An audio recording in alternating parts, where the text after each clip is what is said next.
Hello, and a delightful Monday morning to you, my velociraptor snork maidens of excessive tangerine sorbet joy. Coffee cheers to you. It is I, Hallie, with today's weekly reading book review, November 2025, episode 2.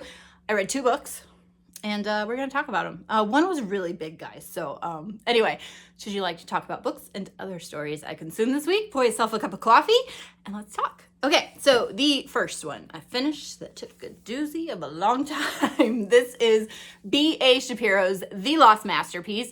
This is historical fiction, very fiction, also with a small modern era timeline. So a woman in Boston inherits a lost masterpiece from her ancestor that was stolen by the Nazis and hidden away, therefore the lost masterpiece. It survives some catastrophes, it gets returned to her, but some dude in France says, no, it's mine according to the artist's will, etc. So they have a contest of wills and some art history along the way, and some made art history along the way. So if you like historical fiction, particularly when the Impressionists were getting ridiculed and criticized, and women upcoming in the art scene, things I didn't know, that like back in the day, Paris, during the Impressionist era, like women were only allowed to paint their relatives or like frothy scenes, let's call them, like mother and child or interiors or flowers. Like they weren't allowed to paint strangers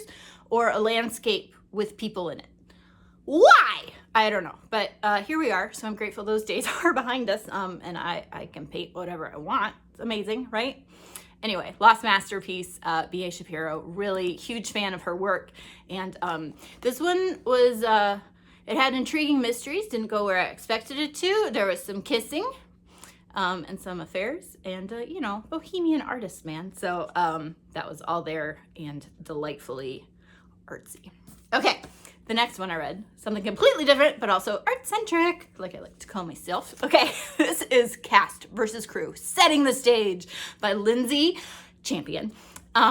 This was so good. This is middle grade, very slim, just at 200 pages. It's going to be a trilogy. The second one in the trilogy comes out in just a few months, spring of 2026. It's weird we're even saying those numbers now, but let's get out 2025, can we? Anyway, this book, so good. 4 POVs, really interesting, really quick read, like I said, under 200, so those of you looking for shorter middle grade, and the cast versus the crew. So like the cast in the middle grade, middle school musical is like, you know, think they're all popular and cool and like, oh, you didn't make it, so you have to work on crew. And the crew's like, we do this on purpose and you'd be no one without us. So there's a little bit of a prank war. There's some emotional foster kid who doesn't, you know, have the stability that his neighbor and best friend has, that her dream in life is to be a stage manager, and all the high pressure her parents put on her as well as pressure she puts on herself. So there's like some emotional truths here. Is really just a really entertaining read. There's a new 6th grader who has a crush on the boy who has a crush on his sister, who's the star of the show, and all the zany middle schoolness. So really enjoyed this, really looking forward to it. Continuing the series out from Holiday House, Pixel and Ink, etc. Thank you, Lindsay, for writing it. Thoroughly enjoyed it. I'm glad this exists. As I mentioned before, when I showed this as Might Read Next, we need this book to succeed so that Hallie's books can succeed, because I too have middle schoolers doing theater. And if publishers know that people want to read it, they might acquire more, and my book can make it to your shelf as well. And that's the dream, one of many. Okay, anyway, Cast vs. Crew, loved it, Lindsay Champion. Thank you. Okay, those are all the books I finished. I also watched, these are my eyeballs, and I watched, which I borrowed from my friend Ruthie, Strictly Ballroom.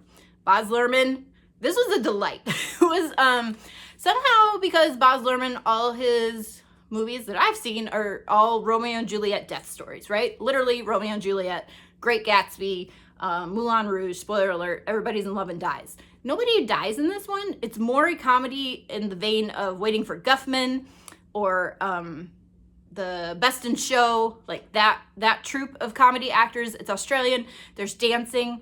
The costumes, gracious sakes alive. So I'm going to rewatch it this week and probably rewatch it and then watch it while pausing and drawing, because it's just funny. So it's silly, it's goofy.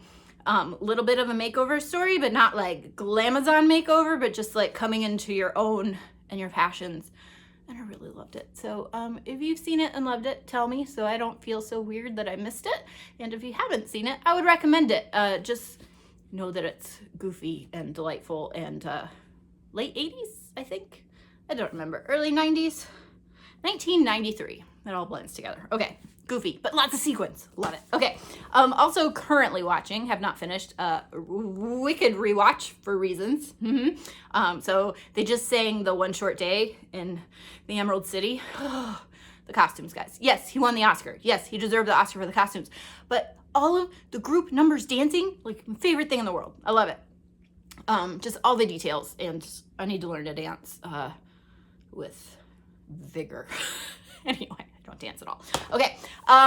Also, story coming up this week. I'm not currently watching because tomorrow I get to see Sound of Music at the Peace Center. The movie terrified me as a child. I remember being obsessed with the goat song when they do the little puppet show, and then terrified forever by the Nazis chasing them through the cemetery, maybe. So anyway, look forward to seeing the stage version tomorrow night. And lo and behold, they gave me tickets so I can review it for you. So I'm actually like a theater critic. I don't know. I'll take it. And then I'm sure I will rewatch the movie. Also highly recommend What Went Wrong's podcast about The Sound of Music, which they did within the past few months. This famous scene, Dear Goddess Julie Andrews, the helicopter for the shots, because, you know, they didn't have drones back then. Oh, then blew her over every time. So it's just sad and funny. And God bless you, Julie Andrews, and The Sound of Music. My dad is actually going with me, so hopefully I won't be too scared this time around. Okay. Currently reading, I should calm down, but we're talking about books, so I won't. Gentle Writing Advice by Chuck Wendig. The only book I've read by our friend Chuck here was his children's novel, Dust and Grim, which I thoroughly enjoyed. Highly recommend. Middle grade, silly, spooky. But he's written over 24 other books, including adult horror and mystery, etc. This is very conversational. Like, I don't know if the man drinks beer. He did mention a bottle of white wine once, but it's just like you're hanging out and he's just spewing all of his life advice and life story at you. So don't read it if you're averse to cussing and a lot of voicey, nonsensical footnotes where our brains go when we're writing. So again, feels like a conversation, tangential to writing, and really enjoying it. Again, easy read. If I were more focused, I could sit down and read it in 2 to 3 hours, but my brain moves as fast as his, I think. So, but excellent. Lots of great stuff in there. Okay, also currently reading, but only like 35 pages in. I have never read this book before. This is Victoria Aveyard's The Red Queen, which came out 10 whole years ago, and I feel like she's almost 10 books into her career now. I listen to Soman Chainani's and Victoria's Plot Twist podcast every week religiously, first thing Thursday mornings. And she's also going to be at YAAAYYFest this weekend, TBD, if I get to go for a couple panels.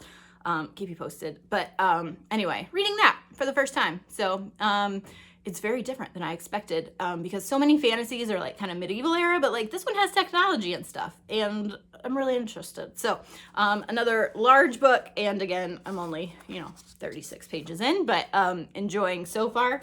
Just need to read it when I'm more awake than I was last night. Okay, I did not read King John last week, but it is the guy, the lion with the crown and Sir Hiss from Robin Hood.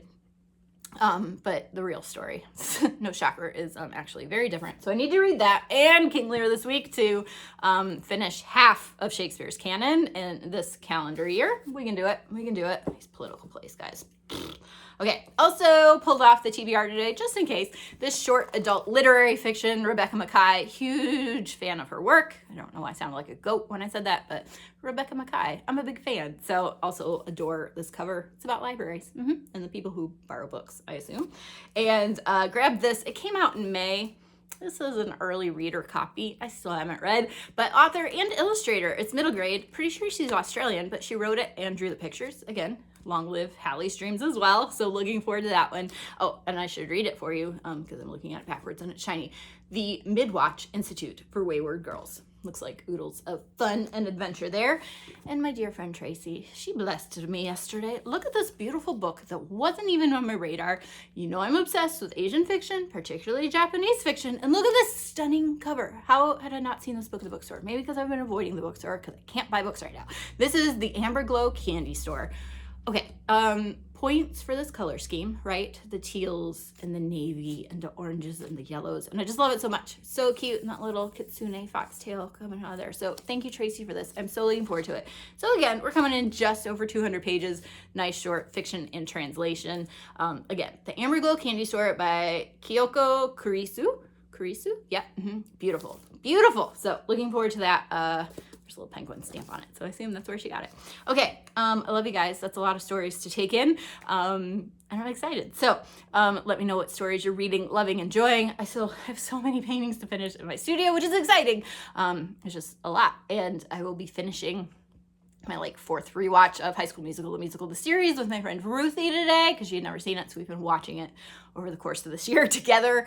And yeah, it's 40 degrees outside instead of what it was 70 yesterday, so we're gonna pull through because fall is beautiful. So I love you. We'll talk at you later with all the theater and books and audiobooks and podcasts and all the happy things, including that I get to go color right now. So love you guys. Talk at you later.